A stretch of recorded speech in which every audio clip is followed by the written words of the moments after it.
YouTube শর্টসের নিয়ম বদলে গেল। 10 মিলিয়ন ভিউজের চিন্তা শেষ। বর্তমান সময় যারা 10 মিলিয়ন ভিউজ নিয়ে চিন্তা করছেন তাদের জন্য আজকের এই ভিডিওটা খুবই গুরুত্বপূর্ণ, কারণ ইউটিউব শর্টস মনিটাইজেশনের যে নিয়মটা রয়েছে সেটা পুরোটা চেঞ্জ হয়ে গেছে। এই চেঞ্জ হওয়ার কারণে অনেক ক্রিয়েটর রয়েছে তাদের মনিটাইজেশন ট্যাবে ভিউজ যুক্ত করতে পারছে না। আবার অনেকে দেখা যাচ্ছে 10 মিলিয়ন ভিউ পূরণ হয়ে গেছে কিন্তু মনিটাইজেশন ট্যাবে যুক্ত হচ্ছে না। আবার অনেকে দেখা যাচ্ছে মনিটাইজেশন ট্যাব থেকে ভিউজ কমে যাচ্ছে। প্রত্যেকের জন্য আজকের ভিডিও খুবই গুরুত্বপূর্ণ। আজকে আমি সহজে আপনাদেরকে জানিয়ে দিব যে কি কারণে আপনাদের ইউটিউব চ্যানেলের মনিটাইজেশন ট্যাবে জাস্ট ভিউজ যুক্ত হচ্ছে না এবং কি কারণে ভিউজটা কেটে যাচ্ছে সেটা আপনাদেরকে বলে দিব। এবং অনেক ক্রিয়েটর রয়েছে অলরেডি 10 মিলিয়ন ভিউ পূরণ হয়ে গেছে কিন্তু তারা মনিটাইজেশন করতে পারছে না। প্রত্যেকের জন্য আজকের ভিডিওটা খুবই গুরুত্বপূর্ণ। ভিডিওটা মনোযোগ সহকারে দেখেন, এক্ষেত্রে সহজে বুঝতে পারবেন যে ইউটিউবের কি পরিবর্তন হয়েছে বা কোন ধরনের নিয়ম বদলে গেছে সেটা আজকে ভিডিওটা দেখলেই বুঝতে পারবেন। প্রথমত আমার সাইডে আপনারা একটা শর্ট চ্যানেলের স্ক্রিনশট দেখতে পাচ্ছেন।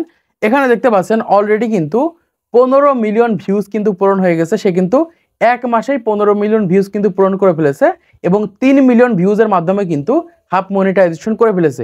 কিন্তু দেখেন তার আর্ন ট্যাবে মাত্র এখান থেকে 6.5 মিলিয়ন ভিউজ পূরণ হয়েছে। 10 মিলিয়ন ভিউজ কিন্তু পূরণ হয়নি বা 10 মিলিয়ন ভিউজ কিন্তু পূরণ করতে পারছে না। অথচ তার কিন্তু ড্যাশবোর্ডে দেখতে পাচ্ছি 15 মিলিয়ন ভিউজ পূরণ হয়েছে। অথচ তার আর্ন ট্যাবে মানে মনিটাইজেশন করার জন্য যে 10 মিলিয়ন ভিউজের প্রয়োজন হয় সেটা কিন্তু পূরণ হচ্ছে না, মাত্র 6.5 মিলিয়ন পূরণ হয়েছে। এখন কি কারণে পূরণ হচ্ছে না সেটা আপনাদেরকে জানিয়ে দিই, তাহলে আপনারা বুঝতে পারবেন। এর জন্য জাস্ট আমি এখান থেকে আমাদের ওয়াইটি স্টুডিওকে ওপেন করে নিচ্ছি। ওপেন করার পর এখানে ছোট একটা চ্যানেল আপনারা দেখতে পাচ্ছেন। এই চ্যানেলের আমি এখান থেকে আর্ন ট্যাবের উপর ক্লিক করে দিচ্ছি। ক্লিক করার পর এখান থেকে দেখতে পাচ্ছেন এখানে এই ভিউজটা যুক্ত হয়েছে, 771টা মাত্র ভিউজ যুক্ত হয়েছে। এখান থেকে জাস্ট আমি ড্যাশবোর্ডের উপর ক্লিক করছি। ক্লিক করার পর জাস্ট আমি এই ভিডিওটার উপর ক্লিক করে দিচ্ছি। ধরেন আমি এই ভিডিওটার উপর ক্লিক করে দিলাম। ক্লিক করার পর এখান থেকে জাস্ট আমরা ভিডিও পারফরমেন্সের উপর ক্লিক করে দিচ্ছি। ক্লিক করার পর এখান থেকে দেখতে পাচ্ছি যে এই ভিডিওতে ভিউজ এসেছে কত, 1400, মাত্র 1400 এখানে ভিউজ এসেছে। কিন্তু এই ভিউজটা কিন্তু মনিটাইজেশন ট্যাবে যুক্ত হবে না। এই 1400 ভিউজ কিন্তু মনিটাইজেশন ট্যাবে যুক্ত হবে না বা মনিটাইজেশন করার জন্য কিন্তু এই 1400 ভিউজ কিন্তু কাজে লাগবে না। কোন ভিউজটা কাজে লাগবে আপনাদেরকে দেখিয়ে দিচ্ছি। এর জন্য এখান থেকে এই এঙ্গেজমেন্টের উপর ক্লিক করতে হবে। জাস্ট আমি এখান থেকে এঙ্গেজমেন্টের উপর ক্লিক করে দিচ্ছি। ক্লিক করলে এখান থেকে দেখতে পাচ্ছি যে 714টা এই এঙ্গেজ যে ভিউজটা রয়েছে এই ভিউজের মাধ্যমে আপনাদের ইউটিউব চ্যানেলে 10 মিলিয়ন ভিউ পূরণ করতে হবে। আপনাদের ড্যাশবোর্ডে যে ভিউজটা দেখাচ্ছে সেই ভিউজের মাধ্যমে কিন্তু 10 মিলিয়ন ভিউ পূরণ হবে না, 10 মিলিয়ন ভিউ পূরণ করতে পারবেন না। যদিও দেখা যাচ্ছে 10 মিলিয়ন ভিউ পূরণ হয়ে গেছে তারপরেও কিন্তু আর্ন ট্যাবে যুক্ত হবে না। আপনাদের এই এঙ্গেজ ভিউজের মাধ্যমে কিন্তু 10 মিলিয়ন ভিউ পূরণ করতে হবে। ঠিক সেম ভাবে এই যে চ্যানেলটা আপনারা দেখতে পাচ্ছেন, এই চ্যানেলে কিন্তু 15 মিলিয়ন ভিউ পূরণ হয়ে গেছে কিন্তু ড্যাশবোর্ডে মাত্র 6.5 মিলিয়ন ভিউ পূরণ হয়েছে, মানে তার এঙ্গেজ ভিউজ হচ্ছে 6.5 মিলিয়ন। এই কারণে সে কিন্তু তার ইউটিউব চ্যানেলটা 10 মিলিয়ন ভিউ পূরণ করে কিন্তু মনিটাইজেশন করতে পারছে না। আশা করছি আপনারা এই বিষয়টা ক্লিয়ার হয়েছেন বা সহজে বুঝতে পেরেছেন। এইরকম ভাবে আপনাদের চ্যানেলের ভিতরে চলে যান, যাওয়ার পর এরকম ভাবে চেক করে দেখেন যে আপনাদের যে সকল ভিডিওর মাধ্যমে আপনারা 10 মিলিয়ন ভিউ পূরণ করেছেন সেই সকল ভিডিওর এঙ্গেজ ভিউজ কত রয়েছে। এই এঙ্গেজ ভিউজটাই কিন্তু আপনাদের মনিটাইজেশন ট্যাবে যুক্ত হবে। এবার আছে অনেকের চ্যানেলে এরকম ভাবে জাস্ট ভিউজ কেটে নিয়েছে। এই চ্যানেলটা দেখতে পাচ্ছেন, এই চ্যানেলটা কিন্তু 12 তারিখের আগে কিন্তু তার ইউটিউব চ্যানেলে 10 মিলিয়ন ভিউ পূরণ করেছে। পূরণ করার পর যখন মনিটাইজেশনের জন্য আবেদন করবে পরের দিন, সে দেখে তার ইউটিউব চ্যানেল থেকে জাস্ট ভিউজ কেটে নিয়েছে 9.5 মিলিয়ন ভিউজ এখানে দেখাচ্ছে, মানে প্রায় 5 লাখ ভিউজ কিন্তু এখান থেকে কেটে নিয়েছে। এই কেটে নেওয়ার কারণে কিন্তু তার ইউটিউব চ্যানেলে সে মনিটাইজেশনের জন্য আবেদন করতে পারেনি।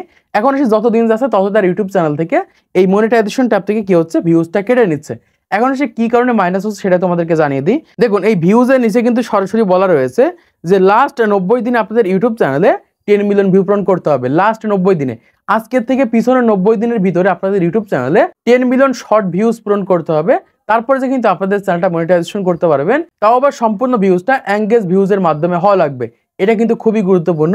এই চ্যানেলের সাথে যে কাজটা হয়েছে সেটা হচ্ছে 90 দিন পার হয়ে গেছে, মানে 90 দিন পার হওয়ার কারণে তার ইউটিউব চ্যানেল থেকে ভিউজ মাইনাস হয়ে যাচ্ছে বা ভিউজ কেটে যাচ্ছে। এখন এই যে চ্যানেলটা দেখতে পাচ্ছেন, এই চ্যানেলে কিন্তু অলরেডি একদিনে 5 লাখ ভিউজ কিন্তু কেটে গেছে।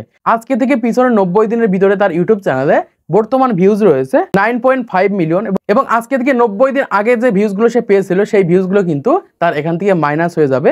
আজকে থেকে পিছনে 90 দিন আপনার যে ভিউজটা থাকবে সেই ভিউজের মাধ্যমে কিন্তু আপনাদের চ্যানেলটা মনিটাইজেশন করতে হবে। এখন এই চ্যানেলটা যে কাজটা করতে হবে, এই চ্যানেলে বেশি বেশি ভিডিও আপলোড করার মাধ্যমে 10 মিলিয়ন ভিউ পূরণ করতে হবে। তারপরে যে কিন্তু তাদের ইউটিউব চ্যানেলটাকে মনিটাইজেশন করতে হবে। এখন এখান থেকে যাদের ইউটিউব চ্যানেলের ভিউজটা এরকম ভাবে কেটে যাচ্ছে তাদের ধরে নিতে হবে তাদের ইউটিউব চ্যানেলে অলরেডি 90 দিন পার হয়ে যাচ্ছে বা 90 দিন পার হওয়ার কারণে কিন্তু তাদের ইউটিউব চ্যানেলে এরকম ভাবে ভিউজ কেটে নিচ্ছে। এবার আসে অনেক ক্রিয়েটারের জাস্ট এখান থেকে এই ড্যাশবোর্ড থেকে ভিউজ কেটে নিচ্ছে, ওয়াচ টাইম কেটে নিচ্ছে। যারা এই ধরনের কমেন্ট করছিলেন তাদের জন্য জানিয়ে রাখি, এখানে দেখুন লাস্ট 28 দিন লেখা রয়েছে। মানে এখান থেকে আজকে দিয়ে পিছনে 28 দিনে যে ভিউজটা আপনারা পেয়েছেন সেই ভিউজটাই কিন্তু এখানে দেখাবে। 29 দিন আগে যে ভিউজটা পেয়েছেন সেই ভিউজটা কিন্তু মাইনাস হবে এবং একদিনের ভিউজ যুক্ত হবে এবং একদিনের ভিউজ কিন্তু মাইনাস হবে। এইরকম ভাবে কিন্তু আপনাদের ইউটিউব চ্যানেলে লাস্ট 28 দিনে যদি ভিউজ বেড়ে থাকে তাহলে কিন্তু এখানে ভিউজ বেড়ে যাবে, আর যদি কমে যায় তাহলে কিন্তু এখানে মাইনাস হয়ে যাবে। এখানে কিন্তু লাস্ট 28 দিনের ভিউজ দেখায়, ইউটিউবের পুরো ভিউজ কিন্তু এখানে দেখায় না। এজন্য বলছে এখান থেকে প্লাস এবং মাইনাস হতে পারে, এটা নিয়ে আপনাদের কোনো চিন্তা করতে হবে না। তো আশা করছি আপনারা বুঝতে পেরেছেন ইউটিউব শর্টসের যে নিয়মটা পরিবর্তন হয়েছে এবং কিভাবে আপনাদের ইউটিউব চ্যানেলের ইউটিউব শর্টসের মাধ্যমে মনিটাইজেশন করবেন এবং কোন ভিউজের মাধ্যমে আপনাদের চ্যানেলে 10 মিলিয়ন ভিউ পূরণ করতে হবে। তো আজকের এই ভিডিওর মাধ্যমে আপনারা অনেক কিছু শিখতে পেরেছেন, জানতে পেরেছেন, বুঝতে পেরেছেন। তো ভিডিওটা যদি ভালো থেকে অবশ্যই একটা লাইক করে দিবেন, চ্যানেলটি সাবস্ক্রাইব করে দিবেন পরবর্তী আরো ইউটিউব টিপস এন্ড ট্রিক্সের ভিডিওগুলোকে দেখার জন্য।